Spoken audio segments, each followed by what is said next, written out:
Magandang hapon sa inyong lahat. Ito po si Herbert Curia, author-promoter ng The Bible Evangelism. Kakibat ang ating pananalig sa ating banal na Panginoon Diyos. Banal na Panginoon Kristo at Kabay ng Tuliban na Galibang na Santa Maria ay ating po ibinabahagi sa inyo sa linggong ito. Ang mensahe ng ating banal na Panginoon Diyos. Ang tema ng mensahe ng ating banal na Panginoon Diyos ay have faith in Christ for the salvations of the world from evilness. Yan. Ngayon ay babasahin ko po sa inyo ang mga mensahe ito mula po sa pamamagitan. Ang mabuting balita na paghahari ng ating banal na Panginoon Diyos sa pamamagitan ng banal na Panginoong Jesucristo. At ayon po dito sa kay Apostol San Juan, Kabanata 3, talata 16 hanggang 17, ito po ang mensahe. Gayon na lamang ang pag-ibig ng Diyos sa sanlibutan, kaya ibinigay niya ang kanyang bugtong na anak, upang ang sumampalataya sa kanya ay hindi mapahamak, kundi magkaroon ng buhay na walang hanggan, sapagkat isinugo ng Diyos ang kanyang anak, hindi upang hatulang maparusahan ang sanlibutan, kundi upang iligtas ito sa pamamagitan niya. Ipagpatuloy po natin kay Apostol San Juan, Kabanata 12, talatang 46 hanggang 47. Ito po ang mensahe. Ako'y naparito bilang ilaw ng sanlibutan, upang hindi manatili sa kadiliman ang nanalig sa akin. Kung mapakinggan niyo man ang aking mga salita, ngunit hindi niya po pa rin ito, hindi ko siya hahatulan, sapagkat naparito ako hindi upang hatulan ang sanlibutan, kundi iligtas ito. Ipagpatuloy po natin sa mga taga-Kolosas, Kabanata 1, talata 13 hanggang 14. Ito po ang mensahe. Iniligtas niya tayo sa kapangyarihan ng kadiliman at inilipat sa kaharian ng kanyang minamahal na anak. Sa pamamagitan ng anak, tayo pinalaya at pinatawad sa ating mga kasalanan. Pagpatuloy po natin sa mga taga-Roma, Kabanata 14, talata 11. Ito po ang mensahe. Kaya pagsikapan natin gawin ang mga bagay na pagdudulot ng kapayapaan at makapagpapatibay sa isa't isa. Ito po ang mensahe at salita ng ating banal na Panginoon Diyos sa linggong ito, at ating pong pasalamatan ng ating banal na Panginoon Diyos, Panginoon Jesucristo, at ang banal na Espiritu Santo. Hindi ng ating banal na Santo. Maraming salamat po sa ating banal na Panginoon Diyos, Panginoon Jesucristo, at banal na Espiritu Santo sa inyong mensahe at salita sa ating pagbabahagi dito sa ating The Bible Series. Yan, at ngayon ay paliliwanag ko po naman sa inyo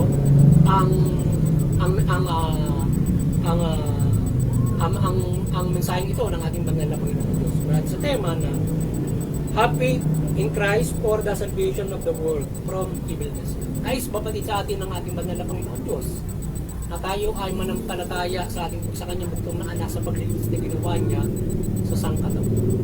Ating panampalatayahan ang sakripisyong ito na ginawa ng Panginoon Diyos at ng banal na Panginoon Jesucristo para tayo ay mabigyan ng pagkakataon at maligtas tayo sa kamay ng dyablo o sa kapangyarihan ng dyablo o sa kadiliman. At tayo ay mamuhay sa kaliwanagan o mamuhay tayo sa ilalim ng kanyang pag-aari mula sa kanyang bugtong na anak. At tayo ay mamuhay na matuwid, mabuti under His kingdom o sa loob ng kanyang kapamahalaan na nais hanggang sa lubos na buhay na walang hanggan na pagpapalang ito.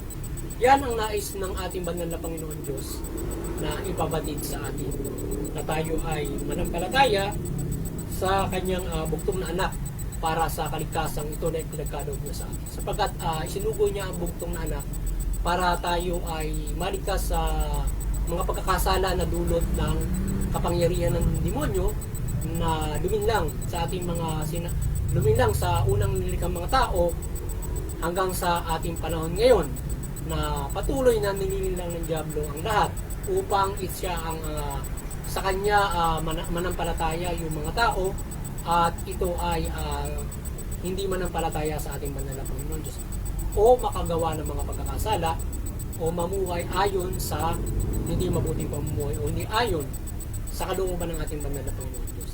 Kaya tayo ay pailalim sa pagliligtas na ito ng ating banal na Panginoon Diyos mula sa kapangyarihan ng demonyo na nakakasala tayo.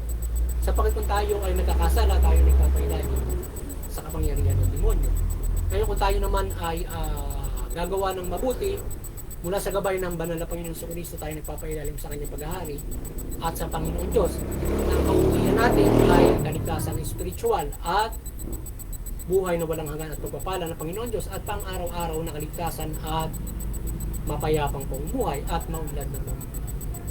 Ngayon ay nagkakaroon tayo ng kapighatian sa hiring iba't ibang mga problema sa buhay dahil doon sa tayo ay walang hindi tayo nagpapailalim sa gabay ng Panginoon sa Kristo. Hindi tayo naniniwala sa Panginoon Diyos, hindi tayo naniniwala sa pagliligtas nito mula sa kamay ng demonyo. Makikita natin ito mula sa simpleng bagay na ikaw ay ino-oppress, inaapi. Paano ka maliligtas sa na-oppress at naapi? Diba? O paano ka maligtas sa isang demonyong gumugulo sa pamumuhay mo? Hindi ba kung ikaw ay ililigtas ng Diyos para mula sa demonyo na kanyang inuudyo ka ng isang tao upang gawang ka ng masama. So ngayon, ililigtas ka ng Diyos sa pamamagitan ng yung mga taong ang bawat isa ay yung inuudyo ka ng demonyo ay gagawin, kanyang ililigtas na maging mabuti. At mailigtas niya rin itong mga binibiktima nito mga tao nagpapailalim sa kasamaan. So ngayon ay parehong maliligtas kung mananampalataya sila parehas sa banal na Panginoon Diyos. Parehas na maliligtas sa pamumuhay hanggang sa mula sa maliit na pagkakasala hanggang sa malaking pagkakasala kagaya ng digmaan. Mula sa iba't ibang pagkakasala. Kaya napakalaking bagay ng pagbibigay pagkakataon ng pagliligtas sa atin ng Panginoon Diyos. Nabigyan tayo ng pagkakataon na magabayan tayo sa isang mabuting pamumuhay. Ngayon ay nabigyan na tayo ng malaking pag-asa mula sa Panginoong Jesucristo sapagkat yung pagpapailalim natin sa kapangyarihan ng demonyo ay walang ibang makapagliligtas dyan kundi ang Panginoong Jesucristo. Sapagkat mabigat ang panuntunan ng ating banal na Panginoon Diyos, kinakailangan magbubo ng Panginoong Jesucristo ng kanyang buhay para maligtas tayo dyan. Sapagkat hindi pwede nung bisik-bisikin ng mga baka lamang yun para tayo ay mapatawad sa ating pagkakasala. Lalong-lalo na nagabay ng panuntunan ng banal na Panginoon Diyos at mula dun sa simula kinakailangan ng katubusan at ang Panginoon Jesucristo lamang ang mayroong kapangyarihan at siya lamang ang pwedeng makapagligtas sa atin. Ngayon ay kinakailangan natin na manampalataya sa Kanya at mapawi natin yung panlilinlang ng demonyo para tayo ay magkasala at ating alabagin yung kautusan ng Panginoon Diyos. Sapagkat kung tayo ay patuloy na magkakasala, ay tayo ay nauwi sa hindi magandang pamumuhay kagaya ng digmaan. So ngayon ay ang digmaan sa mundo ay kabilat kanan, mayroon pa mga internal conflict.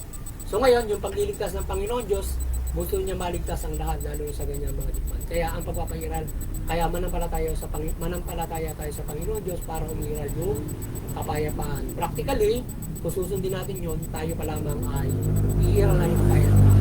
Pakibat ang kapangyarihan ng ating banal na Panginoon Diyos na tayo ay ginagabayan niya sa iba't ibang pamamaraan para yung tayo ay umiral yung kapayapaan na yan. At yung mga demonyo ay hindi makapanaig sa atin. Kailangan natin ng tayo ginagabayan ng kapangyarihan ng Panginoon Diyos para manaig yung mabuti laban dun sa kasama. Ngayon, dahil nga sa tayo mayroong kalayaan, practically we need to have faith para tayo ay gabayan ng Panginoon Diyos at iligtas ang bawat isa mula doon sa kasama. Ngayon kung tayo mananampalataya, ililigtas niya tayo doon sa mga demonyo o sa diablo. Ngayon, yung mga taong hindi nananampalataya at ayaw maligtas, tayo ay bibigyan ng kaligtasan ng banal na Panginoon Diyos doon sa ganung klase ng mga nagkakamali. Pero ang Panginoon Diyos ay nagpapatawad, kaya binibigyan ng halaga na ang lahat ay mapatawad at bibigyan ng pagkakataon na magkaroon ng kaligtasan. At hindi niya basta pinupuksa yung masasama, kundi binibigyan ng pagkakataon na makapagbago. Ngayon, kung itong mga tao ito ay ayaw magbago, mayroon ng pamahalaan para sila ay disiplinahin at makapagbago pa. Para mabigyan pa sila ng pagkakataon doon sa loob ng pilitan para makapagbago. Kung sila man ay mayroong kalayaan pa or kahit lifetime pa sila o makapagbabago sila at makapanampalataya pa sila sa Panginoon Diyos sa loob ng pilitan. May mga ganun mga bagay kaya ginawa ng Diyos ang mga bagay na yan upang tayo ay matulungan na magkaroon pa ng pagkakataon sa mga disiplinang yan. Ngayon ay kung ikaw ay grabe na ang ginagawa, mapahama ka ng hindi maganda dahil sa bigat ng pagkakasala na ginagawa ng isang tao. Yun, kaya muli ay tayo ay magpailalim sa ating banal na Panginoon so mamuhay tayo sa kaliwanagan. Mamuhay tayo sa mabuting pamumuhay o matuwid na pamumuhay. At tayo ay umalis na doon sa kapangyarihan ng dyablo o sa kadiliman o tinatawag na makasalanang pamumuhay.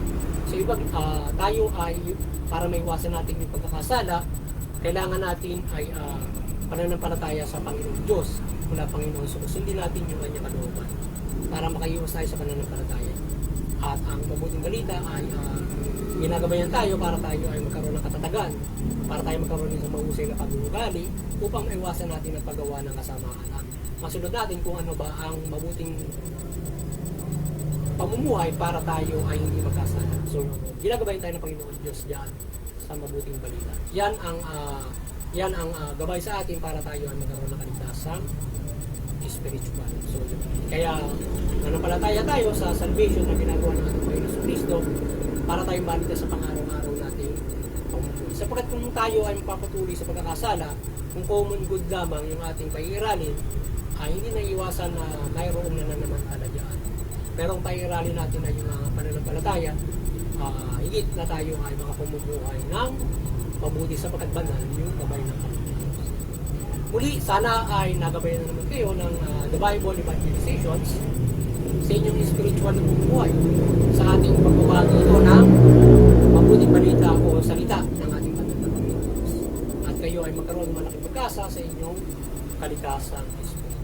Muli tayo patuloy na umaasa ng paggabay ng kaliwanagan ni Banal na Santa Maria at kayo ay patuloy na mahikayat sa pagtalima ng mabuting balita. So, tayo ay magbigyan ng karagdagang pagpapala spiritual sa gabay na ito. But higit sa lahat ay tayo ay makinig ng salita ng ating banal na Panginoon Diyos, lalong-lalo na sa simbahan, upang isabuhay ang mabuting balita. Sapagkat ito yung ating gabay para tayo ay magkaroon ng kaligtasan spiritual sa pang-araw-araw natin. At tayo ay ginagabayan ng ating banal na Panginoon Diyos sa iba't iba niya mga pagmimilagro at pagmimilagro. Kagaya rin nga ng paggabay ng ating banal na Santa Maria. Tayo umasa ng paggabay na ito sapagkat tayo ay maraming gabay ang ating banal na Panginoon Diyos. Ngayon naman ay huwag natin gawin na tayo ay hindi tatalimain ang mabuting balita dahil hindi gumagabay yung walang milagro sa atin ng ating banal na Panginoon Diyos. O hindi gumagabay, halimbawang walang iba't ibang mga milagro na ginagabay sa atin. Kagaya ng paggabay sa atin ng kaliwanagan ng Panginoon. Parang halimbawa, nawawalan ka na ng pag-asa, sa tingin mo ay hindi naman nagkakaroon ng presensya o sign ng Banal na Santa Maria para gabayan tayo ng kanyang kaliwanagan. But in our hindi man practically o hindi man literal na gumabay ng sign o kaliwanagan ng Banal na Santa Maria, siya ay nakagabay sa atin ng Panginoon Diyos. At dito pa lamang sa pagbabasa natin ng mabuting balita, ang presensya ng Panginoon Diyos ay nasa atin. Sapagkat ito'y salita ng Diyos. So, kapag ito ay ating ibinabahagi, ang Diyos ay nagsasalita sa atin. Kapag ito ay ating ibinabahagi at ito ay ating pinakikinggan. Ngayon ay ito yung ating isabuhay para tayo ay mabuhay at magbago at magabayan niyo. Kung walang milagro ay hindi ba tayo magbabago, hindi ba tayo mabubuhay. So, hindi dapat ganoon ang ating sukatan ng pagbabago at pamumuhay kung walang pagmimilagro. Dapat ang ating pagbabago ay natuon sa pagtutupad ng mabuting balita o ating pananampalataya sa ating Panginoon Diyos at Panginoon Yesu. Sapagkat kung tayo ay hindi mananampalataya sa pamamagitan ng pag-inib at pagsabuhay ng mabuting balita ay kasagunaan ng mga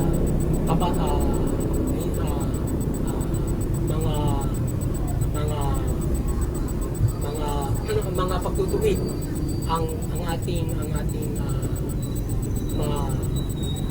makukuha sa ating maling pamumuhay kung tayo ay hindi magbabago.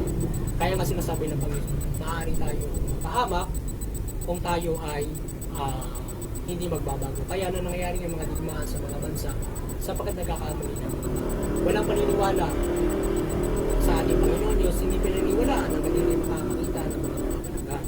Kung saan sinabi na ng Panginoon Sobre, andun na siya, hindi pa nakikita yung kamamalagan. Diba? So napakarami kamamalagan na ginabay ay hindi pa napapakinggan ng salita ng Diyos. Yan, diba? Kaya nga yung mga tao, kapag ginawa mo ng kababalagan ngayon, matapos ang ilang buwan, limot na yung kababalagan kapag parang tingin mo ay naiiwan ka na sa ere. Diba? So, hindi dapat tayo ay kung mayroong mga ganung mga bagay, dapat ay yung gabay ng mabuting balita ay pagtutuunan natin ang nasa. At hindi magbabago lamang tayo kapag mayroong himala na kagaya ng ganun. Halimbawa, magliwanag si Banal na Santa Maria, saka lang tayo maniniwala ng lubos sa mabuting balita kung ating tatalimahin ito. Dahil sa binigay na sa atin ang mabuting balita at ito ay pinaghirapan ng maraming mananampalataya at mga sinugo ng Panginoon Kristo na nagbuwis ng kanilang mga buhay para makarating sa atin. So maraming nagsakripisyo para tayo ay magabayan ng Panginoon Diyos sa lahat ng mga.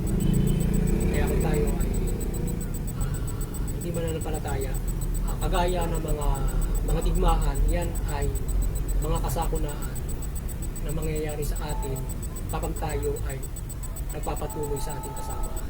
Nagkakaroon ng digmaan yung mga bansa, nagkakaroon ng digmaan ang isang bansa. Iba't ibang mga hindi mabuting nangyayari dahil nga sa tayo ay hindi tumutupad at hindi niniwala sa pagliligtas ng Panginoon sa Kristo at tayo ay hindi tumutupad doon sa kalooban ng Panginoon sa Kristo. Pinakilabot pa rin natin kung papaniwala natin yung pagliligtas. Muli ay sana nagabayan naman kayo ng ating Bible Life Promotions hinggil diyan. At doon sa bawat mga reliyon, tayo ay patuloy na magkaisa. Unawain natin yung ating mga reliyon at sa gayon unawain natin ang ating mga reliyon at tayo magkaroon ng